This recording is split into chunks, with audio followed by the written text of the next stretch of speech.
Hi everyone. তো আজকে তোমাদের সঙ্গে শেয়ার করব কিছু চকলেট প্যাকেজিং। আর এখানে কিন্তু ছিল chilli flakes chocolate, butterscotch chocolate, আর ছিল কিছু চকো চিপস হোয়াইট চকলেট। তো তোমরা দেখে বুঝতেই পারবে।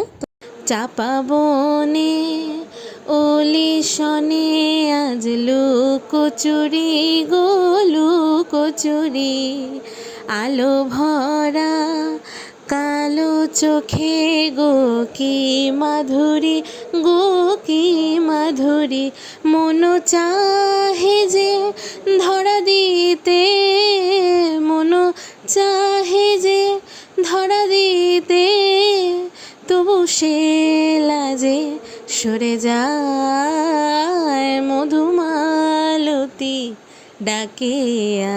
তো আমার করা গানটা তোমাদের কেমন লাগলো অবশ্যই জানিও। আর চকলেট প্যাকেজিংটা কেমন লাগলো। আর দেখো তার সঙ্গে কিন্তু ছিল একটা চিলি ফ্লেক্স বার। আর কাস্টমার কিন্তু এরকম একটা র্যাপার বক্সও আমার কাছ থেকে চুজ করেছিল।